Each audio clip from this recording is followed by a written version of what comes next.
Samahan niyo ako maging princesses in one day. Hello guys! Nandito nga pala kami sa Laguna at ito ang aming unang morning ngayong October. Alas 8 na nga ng umaga dito kaya naman mag-aalmusal na kami ni Amira. Pagkatapos nga namin mag-almusal ay pumunta na kami dito sa pinagtatrabahuhan ng aking nanay.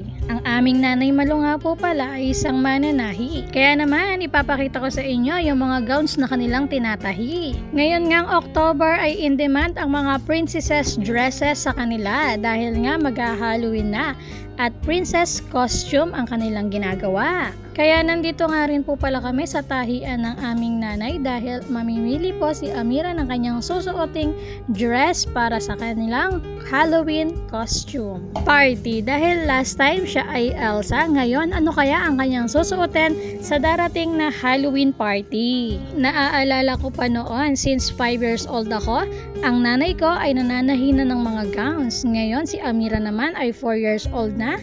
Kaya naman, ito ang maaalala ni Amira. Since baby pa nga lang si Amira, ay meron kaming monthly picture o photoshoot na andun na yung nagdress siya ng Tinkerbell, ng Jezebel, ng Snow White, ng Cinderella, at kung ano-ano pa. Lahat ng costume na kanyang sinuot ay gawa lang po ng aming nanay Malu. Mabalik tayo dito sa ating video. Nang nakita nga ni Amira na kapit-kapit ko si Snow White, ay agad-agad naman niyang pinuntahan ito at gusto niya ngang isukat. Dahil sa andami kong daldal, ayan, naisukat niya na si Sophia, si Cinderella at ngayon ay si Snow White. Kaya mga classmates, ano ba ang nagustuhan ninyong dress para kay Amira? I-comment nyo lang po sa ibaba kung ano po ang nagustuhan nyo sa kanyang mga naisukat. Takaw mata nga itong dress ni Snow White dahil naman sa colorful ito at napaka-cute naman talaga ni Amira sa kanyang suot na Snow White dress. At meron pa itong pa-headband. Tawang-tawa nga ako at inilagay ko sa mata niya yung headband na ito. Ano to? Palo Sebo. At kung nagustuhan nyo po ang mga dresses na sinuot ni Amira, ay pwede po kayong mag-message dito sa Facebook page na ito, Stefan Apparel. At kaway-kaway po sa mga mananahi na katrabaho ng aking nanay.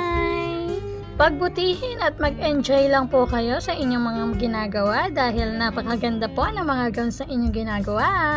After nga naming tumingin ng mga gowns, ay pupunta naman kami sa may palengke para mamili ng mga iluluto namin para sa padasal sa aming tatay. 2 years na rin kasi ang nakakalipas simula nang mamatay ang aming tatay. So, second death anniversary na niya. Since napadaan na rin kami dito sa may simbahan, ay nagdasal na rin kami dito. Ipinagdasal ko na rin ang kaluluwa at ang kaligtasan ng aking buong pamilya. Syempre, dapat lagi nating pinagdadasal kung saan makakabuti ang ating pamilya. At ang ating mga blessings na natatanggap ay dapat din natin ipagpasalamat. Dito nga pala kami sa may Ina ng Awa nagdadasal. Dahil ito na rin yung malapit na simbahan dito sa may palengke. Pagkatapos ko nga magtirik ng kandila ay nagpasalamat at humingi nga ako ng dasal para sa aking pamilya at syempre sa blessings na aming natatanggap ngayon at sa darating naming magiging business. Pagkatapos nga naming magdasal, pumunta naman kami dito sa may likod ng Ina ng Awa para mas malapit at mas mapakinggan niya ang aming kahilingan.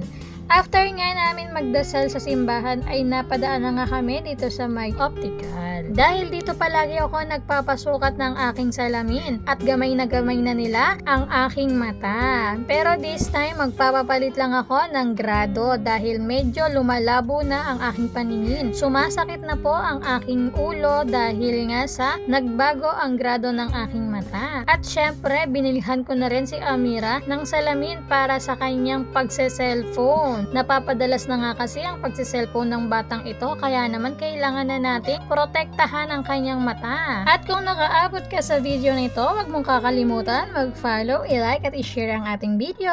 At samahan niyo po kami ulit sa susunod na mga videos at hanggang dito na lamang. Bye-bye!